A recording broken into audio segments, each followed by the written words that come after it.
5 days away from Sixers Media Day, and what do you know? The first domino has potentially fallen. We'll talk about what it means for both James Harden as well as the Sixers heading into next week, all right here on Philly Take with RB. Perfect.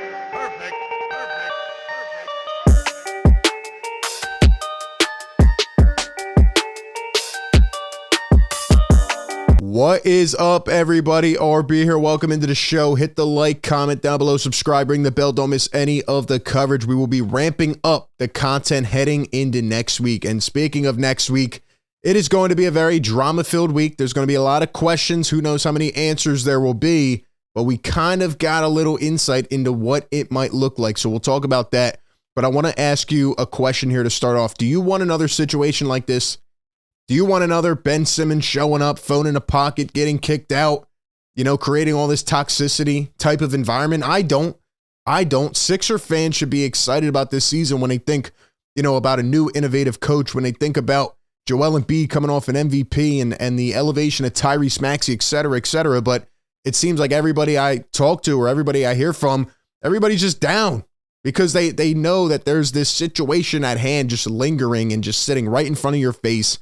And it's very unfortunate how we got here, but my advice to the Sixers would be avoid any situation like this a couple years ago, right? Take as much of the toxicity out of it as possible and just go about your business. And maybe, just maybe, that's a little bit of a signal in terms of what's going on now. So we will get into it, but a little nugget came out last night. Finally, the first thing we heard about this, and I just want to remind people, in terms of training camp, next week it'll be Tuesday through Friday in Colorado. Last year, Doc Rivers took the team to South Carolina.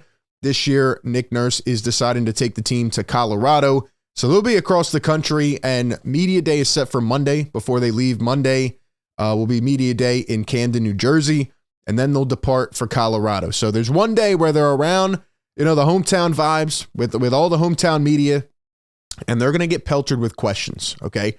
I feel bad. I actually feel bad for Tyrese Maxey and Joel Embiid and the rest of the team, and even Nick Nurse, his first day on the job, essentially, who's going to have to hear all these questions and try to come up with BS answers in terms of where James Harden's at, what happened, how things are going to go. It's going to suck. It's going to be just like a couple years ago. Now, in terms of this show and the content, it's going to be juicy. I mean, we're going to have fun reacting to it, and, there's always something. There's always something. But these guys are going to have to answer questions instead of just going to work, right? Even a couple years ago during games, they said it would affect them. I remember Tyrese Maxey, George Niang, they were like, yeah, we don't even know who's going to suit up on a given night. So my, advice would be to just take as much of that away as possible. But you know how the media is, man. That's how it's going to be. But last night, a little nugget comes out on James Harden, and it was from Keith Pompey. So again, take it with a grain of salt. Who knows what at this point? We'll talk about Keith Pompey's response to this, but this started to surface because last night, somebody put this out about how Keith Pompey from the Inquirer went on NBA radio, Sirius XM radio, and he said this, quote, "First of all, I don't expect him to be at Media Day on Monday. I just don't." That's what Keith Pompey said. He went on to elaborate, saying that he will inquire about the details surrounding Harden's discontent and desire to leave the team, but again, I don't know if James Harden's going to show up the Media Day. Do I think he will? Probably not. Do I want him to? Probably not. Because, man, the last time we heard James Harden, he was out there in China on his tour, and he said that Daryl Morey's a liar. He essentially damaged, just went right at the Sixers organization, which could have some long-term effects. So I'd rather him stay away at this point unless he's ready to come back, man up, suit up, play ball, and that's that. But anyway, Keith Pompey responded to this in terms of clutch points. They had put it out with a certain quote. I didn't get to see the post, but he said that a professional's journalist job is to get quotes right. Please do better. And he said, I said people are unsure. Please stop exaggerating what I say. So, yeah, man, it's up in the air, but the generalization of what he was trying to say is, most likely James will not show up at Media Day. So, again, take all of it with a grain of salt. And here is James Harden. His post yesterday on Instagram and Twitter. He says, I got my style back in the day, if you could tell. Well, what you should get is your butt back to the facility and suit up and help this team win. But anyway, I digress. I'm just getting very Ben Simmons-y vibes. I know I said this a couple weeks ago. It's just, I don't know, man. What are the intentions? What are the intentions for James Harden? I will say this about Media Day. I prefer him not to show up because, again, the last time we heard from him publicly, he made comments that, make the Sixers look bad and make the team look bad, etc. And, man, I just, I've been talking about this all off season. If you want to know exactly what happened, right? There's a lot of fans out there that they plug in during the season, they plug out during the off season. Go back and look at the last 3-4 months of content here on this show. You can go find out what happened. I'm not going to go through it all, but what I will say is that James is like the person in your life, right? Friends, family, whatever, significant other are looking at the person in a certain situation and they're telling them, yo, like, you're wrong. You're wrong. Everybody can see it, right? The writing is on the wall. You're the only one that can't see it. No matter what happened behind closed doors, no matter what the agreements were, what they weren't, James, you tried. You tried. He intended, he had desire to go somewhere else, get his big contract this offseason. The reality of it is that nobody gave him the contract. Nobody wants him. Teams aren't willing to give up a lot to get him due to him getting older. He's going to be 34. It's not like he's 28 in his prime. It's not like he's coming off a fresh MVP season. Yes, he had a really good season, but he ended up getting hurt near the tail end of the season. Didn't show up in the playoffs again. The Sixers didn't get anywhere. I'm just going to say this, man. Winning cures all. We know that, but somebody needs to tell that to James Harden. Deliver that message to him. Winning cures all. James, your best option at this point is to literally come back to the Sixers, help them finally get past the second round. You get to the conference finals. You get to the finals. You help this team win. Guess what? You get paid. You come out here and have a 32-point performance in game 4 of the finals and help them win. You get paid. It's as easy as that.